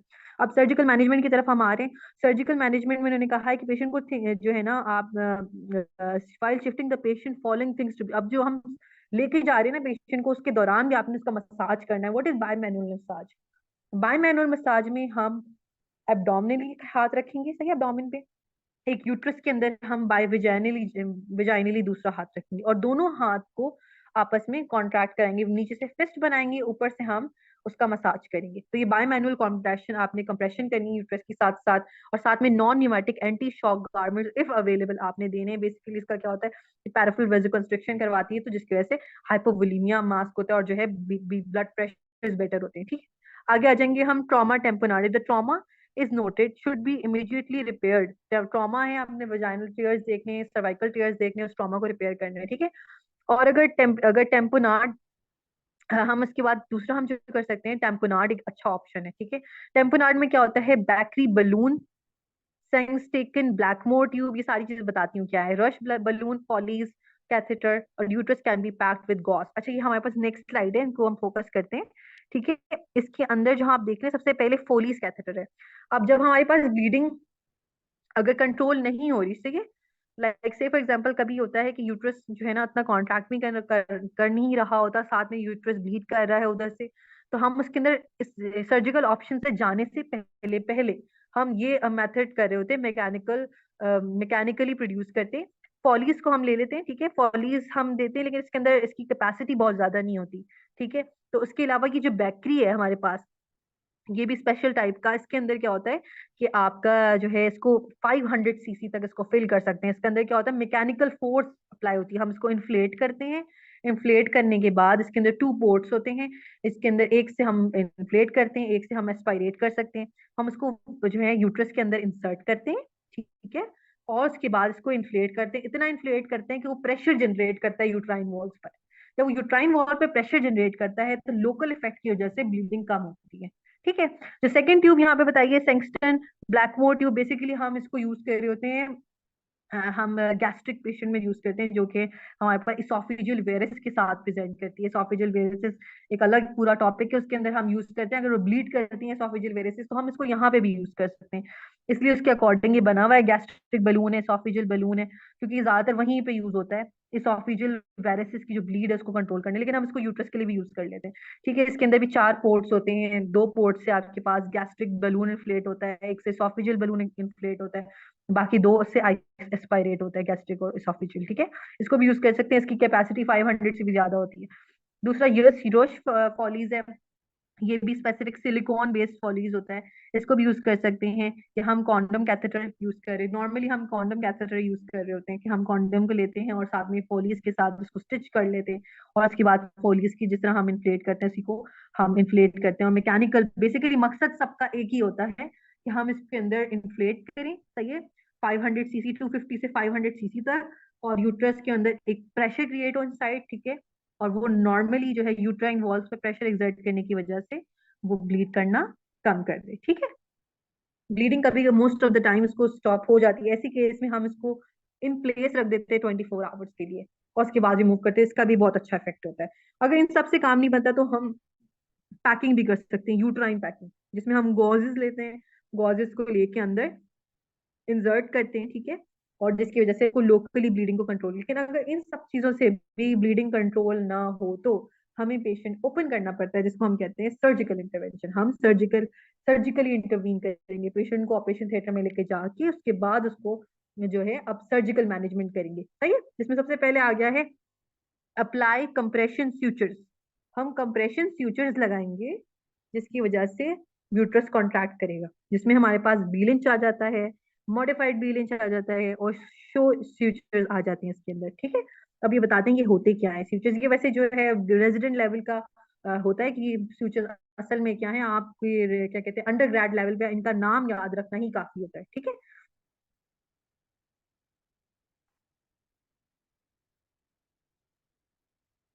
नेक्स्ट विल कम टू सी कि कंप्रेशन स्यूचर्स क्या होते हैं। हाँ, के अंदर थोड़ा फोकस अगर कर लें हम इसके ऊपर, फर्स्ट बी लिंच के ऊपर। ये बी लिंच फ्यूचर है। ठीक है, अगर ये हम अगर सिजेरियन डिलीवरी की थी हमने और पेशेंट जो है एटोनी में चला गया है। ठीक है, सिजेरियन सेक्शन हमने सिजेरियन में क्या किया, हमने यूट्रस में इंसिजन दिया, बेबी को रिमूव किया, प्लेसेंटा रिमूव किया, अब जो है यूट्रस हो गया है बिल्कुल एटोनिक। उस टाइम पे हम ये अप्लाई कर रहे होते हैं, that is called as B Lynch suture, classical B Lynch भी कहते हैं। इसके अंदर ये स्पेसिफिक इसका मेथड होता है कि हमने यूट्रस की लोअर वॉल से जाना है। ठीक है, एंटीरियर लोअर एंटीरियर वॉल से जाना है, फिर लोअर एंटीरियर वॉल से वापस आ जाएंगे बाहर। जिस तरह वन को आप फॉलो करें, वन से आप अंदर जाएंगे। ठीक है, अब ये जो पोस्ट ग्रेजुएट लेवल वाले जो जो रेजिडेंट्स है उनके लिए इंपॉर्टेंट है ज्यादा, अंडर ग्रेड लेवल पे आपके लिए इंपॉर्टेंट नहीं है, ना ही आपसे कभी एग्जाम में पूछा जाएगा ये होता क्या है।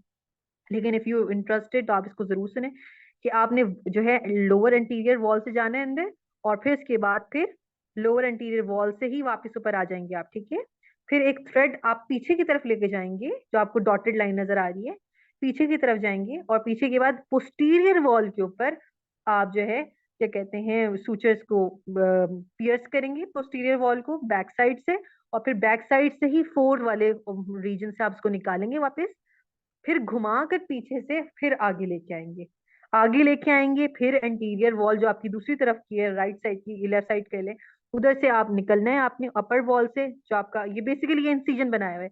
ये उस केस में अगर आपका सिजेरियन डिलीवरी आपने कराई है उसके टाइप, उसके बाद अगर पेशेंट एटोनी में गई है तो आपने जो सर्जिकल साइट है उससे आपने ऊपर वाले पोर्शन से लेना है, और उसके बाद फिर नीचे वाले पोर्शन में आना है। आई होप रेजिडेंट्स को समझ आ रही होगी ये चीज कि जो है किस तरह इसको करना है। तो उसके बाद हम ये दोनों जो एंड नजर आ रहे हैं ना, इन दोनों को आप टाई कर देंगे, और साथ में आप यूट्रस को कॉन्ट्रैक्ट करेंगे, मतलब यूट्रस को मैनुअली कॉन्ट्रैक्ट करेंगे, उसको स्मॉल साइज करेंगे ताकि वो अंदर से वो ब्लीड ना कर सके। ये बेसिकली क्या है, कंप्रेशन सूचर, और इसे कहते हैं क्लासिकल बी लिंच भी कहते हैं। ठीक है, नेक्स्ट हम आएंगे मॉडिफाइड बी लिंच पर। जी, ये हमारे पास आ गया मॉडिफाइड बी लिंच। ठीक है, ये थोड़ा सिंपल वे है। सिंपल वे इस तरह है कि आपके पास जो लोअर यूट्राइन सेगमेंट है उससे आपके पास राइट और लेफ्ट आपके पास दो रीजन हैं। आपने दोनों रीजन से आपने एक थ्रेड पास करना है, interior lower lower anterior uterine wall से निकलेंगे, अंदर जाएंगे कैविटी में, पोस्टीरियर लोअर यूट्राइन वॉल से निकलेंगे। सही है, और दोनों का थ्रेड आपने उस साइड से लेके जो डॉटेड लाइन है वहां से और यहाँ से लेके दोनों को टाई कर देना है।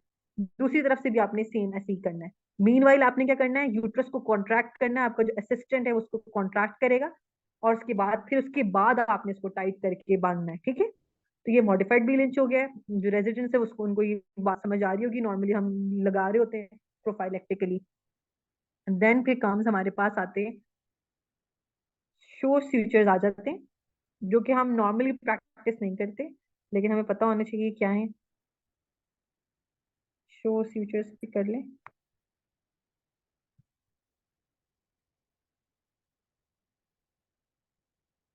ये बॉक्स शेप फ्यूचर्स होते हैं। ये देखें, आपको नजर आ रहा होगा वीडियो के अंदर, पिक्चर के अंदर। ठीक है, बॉक्स शेप फ्यूचर होते हैं, ठीक है, आपने ये लगाने होते हैं। ये इनको आपने बॉक्स शेप में एंटीरियर और पोस्टीरियर वॉल को बॉक्स शेप में स्टिच करना होता है, ठीक है। नॉर्मली हम इसको प्रैक्टिस नहीं करते। इसी तरह का एक बॉक्स से हम 2 to 3 बॉक्स पेशेंट को लगा सकते हैं। अपर लेवल में 2 लगाते हैं, लोअर में भी 2 लगाते हैं, लेकिन ये नॉर्मली हम नहीं लगा रहे होते, बस किताबी बातें, ठीक है। आगे आ जाए। आगे हमारे पास कंप्रेशन फ्यूचर्स हमने पढ़ लिए हैं कि अगर कंप्रेशन फ्यूचर्स लगाने के बाद इन सबका मकसद क्या है बेसिकली, हम यूट्रस का साइज स्मॉल कर रहे हैं, ठीक है, मैनुअली, और उसको स्टिच कर रहे हैं ताकि यूट्रस ब्लीड ना करे, कंप्रेसिंग इफेक्ट आ जाए उसके ऊपर, ठीक है। तो अब अगर इससे भी नहीं होता तो फिर हम क्या करते हैं, स्टेप वाइज पेल्विक डीवैस्कुलराइजेशन करते हैं, ठीक है। हम क्या करते हैं, यूटराइन आर्टरी को लाइगेट करते हैं। अगर उससे भी फर्क नहीं पड़े तो हम फिर इंटरनल इलियक लाइगेशन करते हैं, जिसके लिए हमें जनरल सर्जन की नीड होती है। हम पहले यूटराइन आर्टरी, यूट्रस को सप्लाई करी आर्टरीज, उसको डायरेक्टली लाइगेट कर लेते हैं ताकि यूट्रस को सप्लाई ना हो और वो फिर ब्लीड ना करें। अगर उससे भी फर्क नहीं पड़ता तो हम इंटरनल इलियक लाइगेशन करते हैं, ठीक है। अगर इंटरनल इलियक लाइगेशन करने के बावजूद भी कोई इफेक्ट नहीं होता, पेशेंट स्टिल ब्लीडिंग, तो you will go towards interventional radiology if available. सही है। इसमें हम क्या करते हैं, एम्बुलाइजेशन करते हैं with the help of angiographic guided technique. Angiographic technique के थ्रू हमने वेजल को आइडेंटिफाई करना होता है, स्पेसिफिक कॉन्ट्रास्ट मटेरियल के थ्रू हम उसको भेजते हैं, एम्बुलाइजेशन करते हैं, वो क्लॉट प्रोड्यूस करता है। इसके बाद जो है ना जो ब्लड सप्लाई है टुवर्ड्स द ऑर्गन खत्म हो जाता है, ठीक है। It is selectively either uterine artery के थ्रू भी कर सकते हैं हम, एम्बुलाइजेशन भी कर सकते हैं, इंटरनल इलियक लाइगेशन भी कर सकते हैं। और मोस्ट ऑफ द टाइम हमारे पास इतना टाइम नहीं होता कि हम इंटरवेंशन रेडियोलॉजिस्ट को बुलाएं, ऑन बोर्ड करें, everything is going so fast कि आपने जल्दी जल्दी सब कुछ करना होता है, ठीक है। लेकिन आपको उनको ऑन बोर्ड लेना चाहिए if this facility is available in your hospital. Then will come towards, अगर इंटरवेंशन रेडियोलॉजी से भी पेशेंट स्टिल ब्लीडिंग, तो हम क्या करते हैं, सब टोटल हिस्टेरेक्टमी करनी पड़ जाती है हमें। अनफॉर्चुनेटली पेशेंट के अटेंडेंस को काउंसिल करना होता है side by side throughout कि पेशेंट अब ब्लीड करी, we are moving toward this step, we are controlling bleeding by every possible method. अगर इसके बावजूद पेशेंट बहुत ज्यादा ब्लीड करती है और पेशेंट की लाइफ को इमीडिएट थ्रेट होता है कि वो उसकी डेथ की तरफ जा रही है, तो हम पेशेंट की सब टोटल हिस्टेरेक्टमी कर देते हैं, ठीक है। Last step is,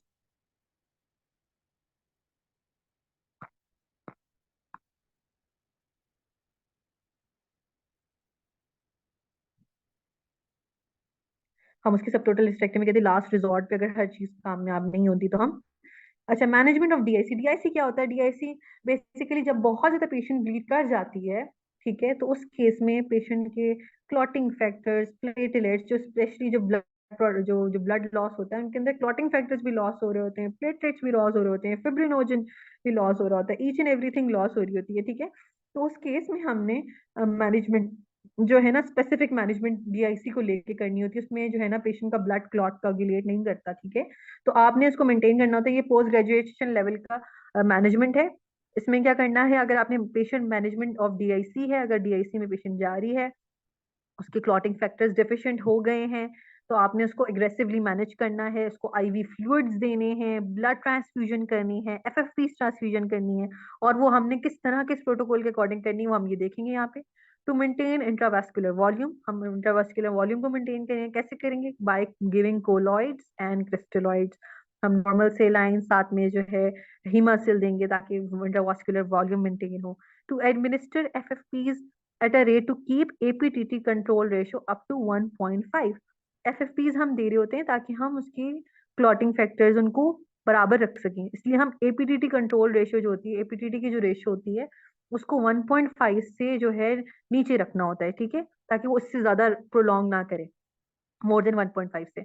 to administer pack platelets, platelets को हम मेंटेन करते हैं, तब तक प्लेटलेट्स देते रहेंगे जब तक वो 75,000 तक एटलीस्ट नहीं आ जाएंगे, तब तक हमने देना है।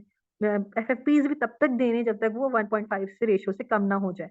To administer cryoprecipitate to keep the fibrinogen level greater than 1 gram. Basically मैंने यही बताया कि जब आप प्रीपेड में जब पेशेंट जाता है तो सारी चीजों को लूज कर रहा होता है। जब आपने मैनेजमेंट करनी है पेशेंट की, आप सिर्फ ब्लड से नहीं मैनेज कर सकते उस पेशेंट को by giving blood and fluids, आपने साथ में एफएफपीज प्लेटलेट्स भी देने पड़ जाते हैं अगर पेशेंट डीआईसी में चली गई है, ठीक है। Next will come towards the secondary PPH management. Secondary PPH के अंदर हमने सपोर्टिव थेरेपी देनी होती है। अगर पेशेंट बहुत ज्यादा ब्लीड कर रही है और जब वो शॉक में जा रही है तो दिस इज द साइन कि आप उसको ब्लड ट्रांसफ्यूज करें, जिस तरह हम जो है प्राइमरी पीपीएच में कर रहे होते हैं। साथ में यहाँ पे उन्होंने कहा है कि एर्गोमेट्रिन भी दे सकते हैं 0.5 मिलीग्राम से bleeding is uterine, uterine origin की है तो आपने देखना होता है। एंटीबायोटिक्स एज रूटीन, और आपने एंटीबायोटिक्स देनी होती है। Bed rest and observation 24 hours if the bleeding is mild. अगर ब्लीडिंग माइल्ड है तो हम वेट कर सकते हैं, और अगर ब्लीडिंग ज्यादा है तो हमने यही ब्लड ट्रांसफ्यूजन और एगोमेट्रिन देना होता है। लेकिन मोस्ट ऑफ द केसेस में हमारे पास जो मोस्ट कॉमन हमने कॉजेज पढ़ी थी सेकेंडरी पीपीएच की, वो दो कॉजेज थी, एंडोमेट्राइटिस थी और रिटेन प्रोडक्ट ऑफ कॉन्सेप्शन था। कभी कभी एंडोमेट्राइटिस जो होता है सेकेंडरी टू रिटेन प्रोडक्ट्स भी हो जाता है। अगर प्रोडक्ट्स अंदर रह गए, प्लेसेंटल मेम्ब्रेन्स रह गए हैं एट द टाइम 24 आवर्स में वो ब्लीड नहीं की, लेकिन अब वो बाद में आ रही है आपके पास सेकेंडरी पीपीएच के फॉर्म के अंदर, उस केस में आपने पेशेंट को अल्ट्रासाउंड करके देखना होता है कि प्रोडक्ट्स ऑफ कंसेप्शन तो नहीं है। ठीक है, साथ में आपने डायग्नोज करना कैसे होता है, इधर डायग्नोसिस नहीं लिखा हुआ, मैं वर्बली आपको लोगों को बताती हूँ। सेकेंडरी पीपीएच होता है वो 24 आवर्स से लेके 6 वीक्स पोस्टमार्टम तक होता है। ठीक है, तो दूसरा जो है इसको हम डायग्नोज कैसे करते हैं कि अगर 500 ml से ज्यादा ब्लड होगा तो हम उसको डायग्नोज करते हैं। 500 ml से मोर ब्लड आ रहा है, उसकी कॉजेज में हमने एंडोमेट्राइटिस और क्या पढ़ा है, रिटेन प्रोडक्ट्स ऑफ कॉन्सेप्शन पढ़े। ठीक है, हमने जो है ना इसको डायग्नोज ऐसे करना है कि पेशेंट जो है ब्लीड करती हुई आएगी आपके पास, पेशेंट कंप्लेन करेगी यूट्राइन आपकी जो है ना लोअर एब्डोमिनल पेन की, कि उसको कॉन्स्टेंटली पेन था, उसका विजाइनल डिस्चार्ज होगा, फाउल स्मेलिंग विजाइनल डिस्चार्ज होगा। ठीक है, तो आपने क्या करना है, इसका अल्ट्रासाउंड करके देखना है आरपीओसीज के लिए। ठीक है, दूसरा आपने जो है ना क्या कहते हैं अपने ब्लड कल्चर्स भिजवाने हैं पेशेंट की। दूसरा आपने इसको एंटीबायोटिक्स देकर, अगर इसके अंदर रिटेन प्रोडक्ट्स ऑफ कॉन्सेप्शन है तो आपने यूट्रस को इवैक्यूएट करना है अंडर जनरल एनेस्थीसिया। ठीक है, एक्टिव मैनेजमेंट में यहाँ पे उन्होंने बता दिया कि exploration of the uterus to be done under general anaesthesia. ठीक है, अंडर जनरल एनेस्थीसिया आपने एक्सप्लोर करना है। General curettage is done by flushing curette and send materials for histological examination. आपने हिस्टोलॉजिकल एग्जामिनेशन के लिए भिजवाना है, देखना है कि सिर्फ प्रोडक्ट्स ऑफ कंसेप्शन है या कुछ और तो नहीं है, कोई इन्फेक्टेड मटेरियल है, ताकि आप डायग्नोज कर सकें, कॉज को स्टैब्लिश कर सकें। आर्गोमेट्रिन देना है 0.5 मिलीग्राम, जैसे हम डिस्कस किया। Secondary haemorrhage following caesarean section many times require laparotomy. This is important कि अगर सेकेंडरी हेमरेज हुआ है फॉलोइंग सिजेरियन सेक्शन के बाद अगर सेकेंडरी हेमरेज हो रहा है, पेशेंट ब्लीड कर रही है, मोस्ट ऑफ द टाइम हो सकता है हमें लेप्रोटमी से जो है ना लेप्रोटमी करनी पड़ जाए, कि हो सकता है पेशेंट इंटरनली ब्लीड कर रही है, तो हमने इसको सिक्योर करना है। ठीक है, the bleeding from the uterine wound can be controlled by hemostatic sutures, may rarely require ligation of the internal iliac artery और hysterectomy। ठीक है, ये हीमोस्टेटिक सूचर्स हमें लेने पड़ जाते हैं। हम उस केस में बात करें कि सिजेरियन सेक्शन के बाद पेशेंट प्रेजेंट करे सेकेंडरी हेमरेज के साथ बाद, और मोस्ट ऑफ द टाइम ये 24 आवर्स की मतलब करीब करीब ही कर लेती हैं वापस से प्रेजेंट, तो हमने इनको ओपन करना पड़ जाता है और इनको हीमोस्टेटिक सूचर्स लगाने पड़ते हैं। ठीक है, आगे आगे प्रिवेंशन के, प्रिवेंशन क्या है, प्रिवेंशन हम कैसे प्रिवेंट कर सकते हैं। एक तो हमें सबसे इंपॉर्टेंट बात है कि हमें पता होना चाहिए कि कौन कौन सी कॉजेज हैं। ठीक है, कौन कौन सी ऐसी कॉजेज हैं जो प्री डिस्पोज करती हैं यूट्राइन एटोनी की तरफ से, ये जो हमने पहले पढ़ा था, मैक्रोसोमिया, पॉलीहाइड्रोमनियोस, मल्टीपैरिटी, ये सारी कॉजेज अगर हमारे पास हैं, ऐसे पेशेंट पे हमने विजिलेंट हो जाना है कि ये पेशेंट जो है पीपीएच में जा सकता है, तो आपको पहले ही पता होना चाहिए, आपके उसके लिए एक्स्ट्रा प्रिपेयर रहेंगे हमेशा। ठीक है, प्रिवेंट कैसे करना है, regular antenatal care. What is why regular antenatal care, ताकि हम देख सकें कि पेशेंट जो है एच बी लेवल्स नॉर्मल हैं, उसका थ्रोम्बोसाइटोपिनिया जो है उसका वो नॉर्मल है। जैसे कि एक बच्ची ने पूछा था कि थ्रोम्बोसाइटोपिनिया पहले से हो सकता है, तो बिल्कुल पहले से स्टार्ट हो जाता है, पहले से थर्ड टाइम ट्राइमेस्टर में फॉल करना शुरू हो जाता है। ठीक है, तो आपने चेक रखना है कि अगर ऐसा पेशेंट है तो उसके लिए हम उसको मैनेज करें, हेमेटोलॉजिकल इंटरवेंशन करें, हेमेटोलॉजी की टीम को साथ लेके कि भाई थ्रोम्बोसाइटोपिनिया किसी वजह से है, either it is gestational thrombocytopenia और इट इज इडियोपैथिक थ्रोम्बोसाइटोपिनिया, उसके अकॉर्डिंगली उसको ट्रीट करें पेशेंट को, और उसकी डिलीवरी के दौरान एक्स्ट्रा प्रिकॉशंस करें। ठीक है, तो इसलिए आपने एंटीनेटल केयर करेंगे तो आपको पता चलेगा कि जी मसले हैं आपके पेशेंट के साथ। Correction of anaemia and malnutrition को ट्रीट करना है, पेशेंट को अवेयरनेस दिलाएं अपने पेशेंट्स को कि आप अपनी जो है सप्लीमेंट्स जो है वो प्रॉपर लें, क्योंकि अगर एंड में आपका एज भी कम होगा तो अगर आप पीपीएच में गई तो आप कोप नहीं कर सकेंगे, आपके लिए मसला होगा। ठीक है, आइडेंटिफाई एट रिस्क वेमेन वही वाली जो सारी हमने बात पढ़ी थी एटोनी की जो रीजंस होती हैं, उसमें रिस्क वेमेन को, हाई रिस्क वेमेन को आइडेंटिफाई करना है, deliver them in a hospital where emergency obstetric care facilities available. This is very important कि हम छोटे छोटे सेटअप्स में हर तरह का पेशेंट ले लेते हैं, दैट इज वेरी बैड। कि अगर हम हमारे पास अगर हाई रिस्क वेमेन है, उनको अर्ली आइडेंटिफाई करना है कि ये हम टर्शियरी केयर में डिलीवर कराएं अपने आप को, और जहाँ पे ब्लड बैंक की फैसिलिटी हो, ठीक है। दूसरा, emergency referral facility to a tertiary care hospital should be available, यही बात हमने अभी पढ़ ली। रूटीन हमने चेक करना है all cases because it minimise the blood loss and cut short. हमने मतलब सारे प्रोटोकॉल्स का फॉलो करना है जो कि जो है आपके पास थर्ड स्टेज में ब्लीडिंग को कंट्रोल करते हैं, ठीक है। जिधर यहाँ हम पढ़ेंगे इस आग में, ये जो रिकमेंडेशन इन्होंने बताई है, WHO recommendation of active management of the third stage of labor. Check the uterus for the presence of twin. अगर twin pregnancy है तो आपने twin baby को डिलीवर करना है। बेसिकली क्या, आपने यूट्रोटोनिक्स देने से पहले ही एक दफा देख लेना होता है। Uterotonics immediately after the delivery of the baby. अगर जब बेबी डिलीवर होगा तो यूट्रोटोनिक्स जितना जल्दी आप देंगे उतना ज्यादा चांसेस हैं कि आप PPH में नहीं जाएगी पेशेंट। आपने कब देनी होती है यूट्रोटोनिक्स? यूट्रोटोनिक्स में हम देते हैं 10 यूनिट ऑफ IV सिंटोसिनॉन, ठीक है, at the delivery of the anterior shoulder of the baby. सही है, एंटीरियर शोल्डर जब डिलीवर होगा, आप यूट्रोटोनिक जितनी जल्दी देंगे उसी टाइम पे, तो आप ज्यादा चांसेस है कि बेबी पेशेंट जो है वो PPH में नहीं जाएगी। डिलेड कॉर्ड क्लैंपिंग, आपने फौरन से कॉर्ड को क्लैंप नहीं करना, ठीक है। डिलेड कॉर्ड क्लैंपिंग भी से भी ये स्टडीज है डिफरेंट कि अगर आप डिलेड कॉर्ड क्लैंपिंग करते हैं तो PPH में चांसेस जो है कम हो जाते हैं पेशेंट के जाने में। Control contraction is not mandatory, perform control contraction if necessary. मतलब वो कह रहे हैं कि आपने जबरदस्ती मतलब कंट्रोल कॉन्ट्रैक्शन हम तभी करते हैं ना प्लेसेंटा खुद से नहीं आ रहा होता, तो हम एक हाथ यूट्रस पे रखते हैं, दूसरे हाथ से हम कंट्रोल स्लाइटली मोशन से रिमूव करते हैं। आप कोशिश करें कि ना करें, लेकिन अगर इफ रिक्वायर्ड आपको लगे कि पेशेंट जो है प्लेसेंटा रिटेन कर रही है तो आप कंट्रोल कॉन्ट्रैक्शन करें। पोस्टमार्टम विजिलेंस फॉर यूट्राइन टोनस, आपने जो है जैसे डिलीवर कराया पेशेंट को और पेशेंट ब्लीड कर रही है तो आपने इसकी टोन को देखना है स्पेसिफिकली कि वो यूट्राइन एटोनी में तो नहीं जा रही है, ठीक है। Next we will come towards these MCQs, but these MCQs are not visible right.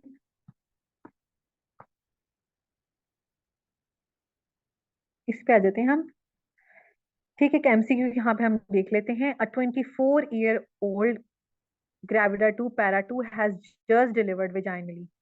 An infant weighing 4,300 grams after spontaneous uncomplicated labor. ठीक है. Her prior obstetric history was low uterine segment transverse cesarean for breech. She has no problems during pregnancy and labor. The placenta delivered spontaneously. There is an immediate brisk vaginal bleed of greater than 500 cc. ठीक है. तो अब आपको क्या लगता है कि अब ये पेशेंट आपका एक सिनेरियो बनाया है उन्होंने कि प्रीवियस वन स्कार है, उसने 4.3 ग्राम, ठीक है, मतलब 4.3 kg का बच्चा डिलीवर किया है विच इज बिग, ठीक है, मैक्रोसोमिक बेबी डिलीवर किया है, this is highlight red point, ठीक है। उसने डिलीवर किया है, अनकॉम्प्लीटेड डिलीवर था, उसका रिस्क फैक्टर क्या है कि वो प्रीवियस वन स्कार थी, एक उसका सिजेरियन सेक्शन हुआ था और अब वो ब्लीड कर रही है 500 ml से उसने ज्यादा ब्लीड कर दिया है। अब ये पूछ रहे हैं इसके बारे में, although all the following can be the cause of the postpartum hemorrhage, which is the most frequent cause of immediate hemorrhage as seen in this patient. इस पेशेंट के अंदर अगर immediate hemorrhage हुआ है तो उसकी कॉज क्या है, जो हमने हर दफा पढ़ा है कि 90% केसेस में क्या होगा, यूट्राइन एटोनी होगी पेशेंट, ठीक है। तो इसका आंसर क्या है, uterine atony. In this patient with a significant postpartum bleed, when should transfusion should be started? ये हमने पहले भी पढ़ा था कि हमने ट्रांसफ्यूजन इस तरह के पेशेंट में कब स्टार्ट करनी है, कहते हैं after the loss of 750 ml of blood, before giving other volume expanders, before giving prostaglandins, if the patient becomes hypotensive despite other volume expanders, when packed cell volume is less than 30. तो इसका answer क्या है, if the patient becomes hypotensive despite other volume expanders. आपने सबसे पहले तो volume एक्सपेंडर्स देने patient को। आपने वॉल्यूम एक्सपेंडर्स कैसे देंगे, डबल IV किया आपने, आपने एक तरफ से नॉर्मल सेलाइन 1000 ml में रश किया, साथ में जो है हिमासिल साथ में रश कर दिया जो कि कोलॉइड है, दोनों आपने रश किया और स्टिल बीपी मेंटेन नहीं कर रही है पेशेंट। तो this is the reason, this is the time when you are start you should start blood transfusion this patient, ठीक है। तो इसका आंसर ये, if patient becomes hypotensive despite other volume expanders, आपने क्या करना है, पेशेंट को ब्लड ट्रांसफ्यूज करना है। सेकंड आ जाता है MCQ,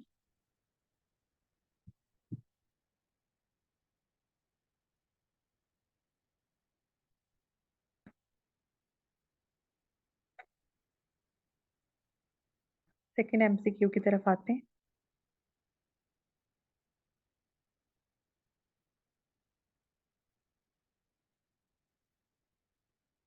A patient calls your clinic complaining of continued heavy bleeding. She had an uncomplicated vaginal birth 2 weeks ago of her second child. What is the most likely diagnosis from the following differentials? ठीक है, आपके पास patient आई है 2 weeks बाद, vaginal birth हो गई थी उसकी, 2 weeks बाद आई है, ब्लीडिंग के साथ आई है, ठीक है, उसकी अनकॉम्प्लिकेटेड विजाइनल बर्थ थी, ठीक है। तो क्या रीजन हो सकता है? What is the most important uncomplication की मतलब है कि इसके अंदर कोई और इश्यू नहीं हुआ, ठीक है, कोई इंस्ट्रूमेंटल डिलीवरी नहीं हुई, कोई वैक्यूम बर्थ नहीं हुई, कोई और ऑब्स्ट्रक्टेड लेबर नहीं था, मतलब सिंपल विजाइनल बर्थ थी, अनकॉम्प्लिकेटेड थी, और अब पेशेंट ब्लीड करिए 2 वीक्स बाद, ठीक है। तो आपको क्या लगता है कि what is can be the following differential? इसमें उन्होंने कहा uterine atony, rupture, retained products of conception, coagulopathies, vaginal laceration. तो मोस्ट कॉमन हमने पढ़ा था कि जो सेकेंडरी पीपीएच की कॉज होती है वो क्या होती है? Retained products of fragments. और बाकी चीजें क्यों नहीं हो सकती? कोगुलोपैथी होती तो ऑब्वियसली उसने उसी टाइम पे ब्लीड करना था। यूट्राइन एटोनी होती तो वो बहुत ज्यादा सिवियरली ब्लीड करती। यूट्राइन एटोनी में तो पेशेंट जो है बिल्कुल भी ठीक नहीं रहता, वो घर नहीं जा सकता, तो वो उसी टाइम पे बहुत ब्लीड करना शुरू कर देती है, एक्यूटली प्रेजेंट करती। और यूट्राइन रप्चर होता है उसके अंदर भी पेशेंट की जो है वाइटल्स मेंटेन नहीं करती और वो नहीं डिस्चार्ज हो सकती पेशेंट ऐसी, और वो प्राइमरी पीपीएच के साथ प्रेजेंट करती। विजाइनल लेसरेशन अगर होती तो अब तक वो ऑब्वियसली वो खुद ब खुद कोगुलेट हो चुकी होती, तो वो नहीं हो सकती, तो उसमें एक ही कॉज बनती है, that is retained products of conception. The most effective treatment of persistent uterine hemorrhage in the second to fourth week of post puerperium, as observed in this patient, is which of the following? हमारी क्या most important treatment होती है इस तरह के patient में? Most important treatment हमने पढ़ी थी, क्या होती है?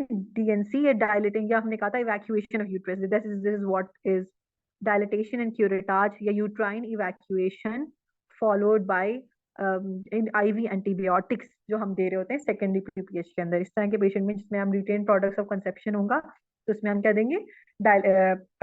हम उस पेशेंट में डीएनसी करेंगे।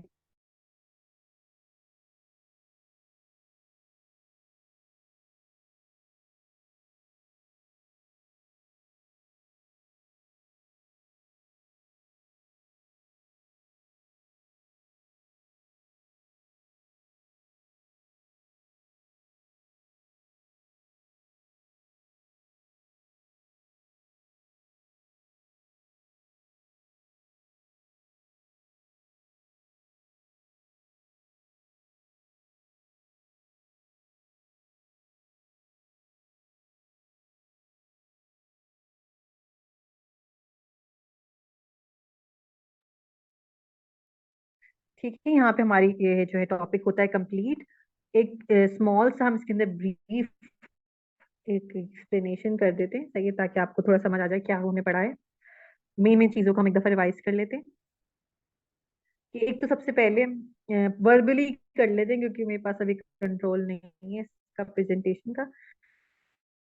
तो verbally ml of blood loss greater than 500 ml of blood loss in vaginal birth after vaginal delivery और 1000 ml of blood loss after cesarean section, ठीक है। हम आ जाते हैं कॉजेज की तरफ। कॉजेज में मोस्ट कॉमन कॉज होती है एटोनी, जिसमें यूट्रस कॉन्ट्रैक्ट नहीं कर पाता।